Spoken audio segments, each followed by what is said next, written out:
Here's something strange about human nature that most people never stop to consider.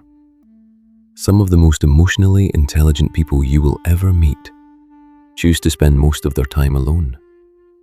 Not because they're broken, not because they failed at connection, but because somewhere along the way, they discovered something that most people spend their entire lives running from: themselves. And psychology has a lot to say about why. You've probably met someone like this, or maybe you are someone like this. They're not antisocial. They can walk into a room, hold a conversation, make people laugh. But when the weekend comes, they quietly disappear. They turn down the invitation. They choose the silence of their own space over the noise of a crowd. And from the outside, people call them mysterious, distant, sometimes even cold. But here's what nobody talks about. When that person finally gets home, closes the door, and sits in the quiet, something in them exhales. Something releases. Like they've been holding their breath all day and nobody noticed. That feeling, that deep, private relief of solitude, is not emptiness. It's not sadness. For some people, it is the most alive they feel all day. And that raises a question worth sitting with. Why? Psychologists have noticed that people who prefer solitude often have a fundamentally different relationship with their inner world. Susan Cain's research on introversion brought this into mainstream conversation, but the psychology runs even deeper than personality type. From a psychological perspective, solitary individuals tend to process experience more intensely. They feel social environments more acutely. The energy, the expectations, the unspoken performances we all put on when other people are watching. For them, socializing isn't just tiring, it's genuinely expensive. It costs something internal that doesn't recharge through more connection. It only recharges through stillness.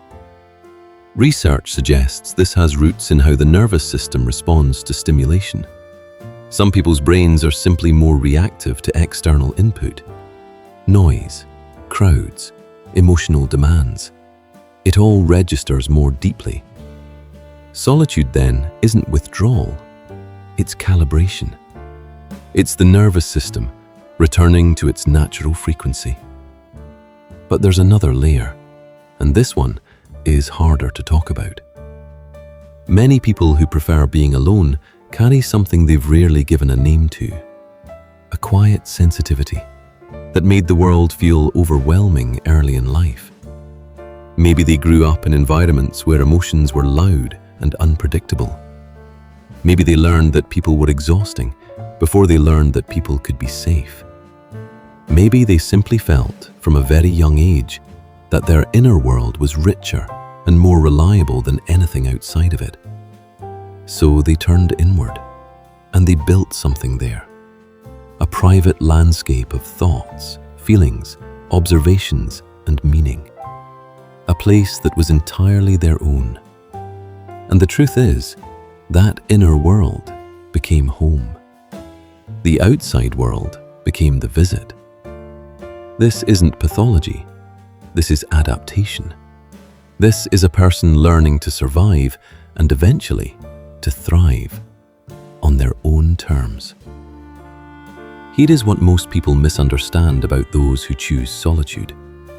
They assume loneliness and aloneness are the same thing. They're not. They are almost opposites. Loneliness is the ache of feeling unseen in the presence of others. Aloneness, for some people, is where they feel most seen, by themselves. Attachment theory tells us that our relationship with other people is shaped by our earliest bonds. But what it often leaves out is this: our relationship with ourselves is shaped by those same bonds. And sometimes, the person who learned to be alone was the person who, in silence, finally figured out who they were. That's not isolation. That's self-authorship.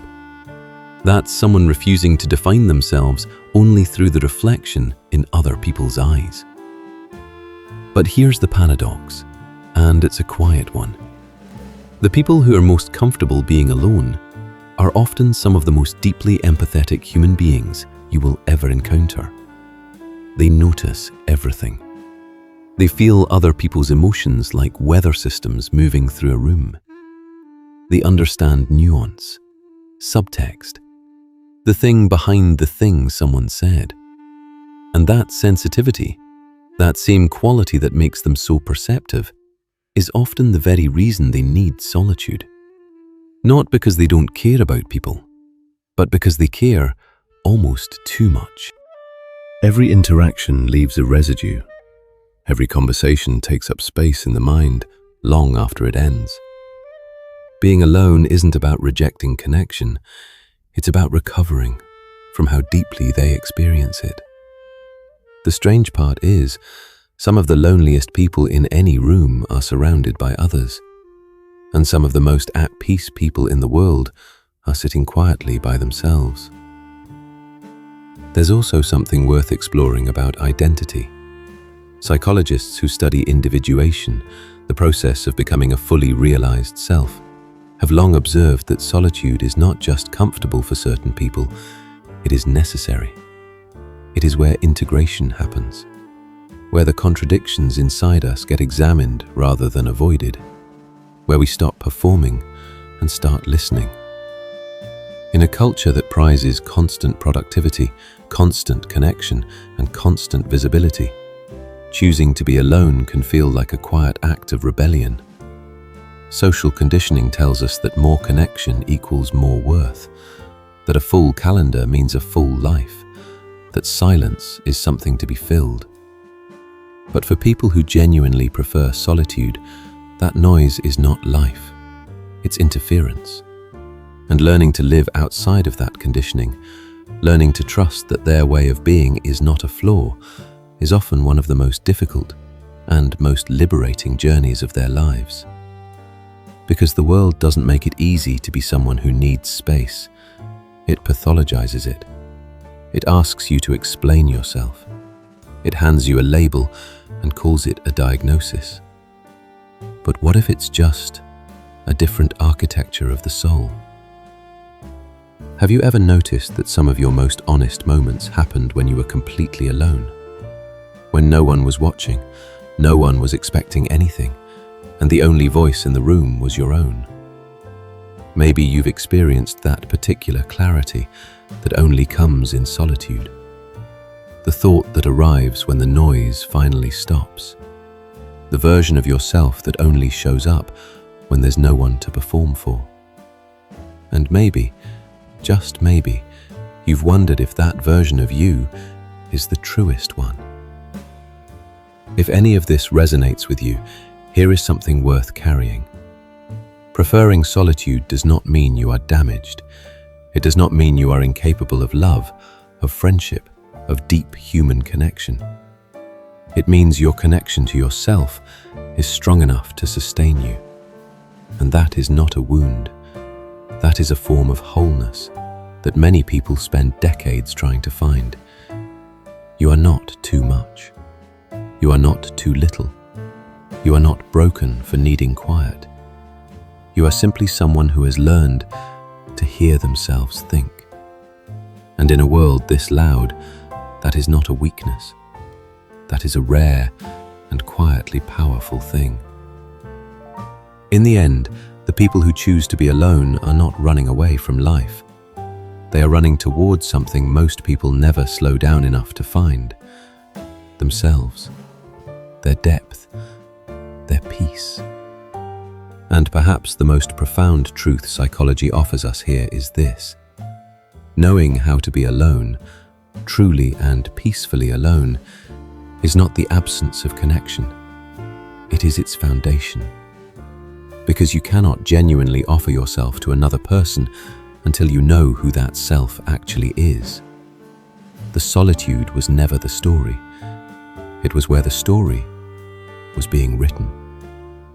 If this video made you see yourself or someone you love a little differently, hit that like button. It takes 1 second and it helps this channel reach the people who need to hear this most. And if you want to keep exploring the deeper layers of human psychology, subscribe. Because every week we go somewhere most people are afraid to look: inside. We'll see you in the next one.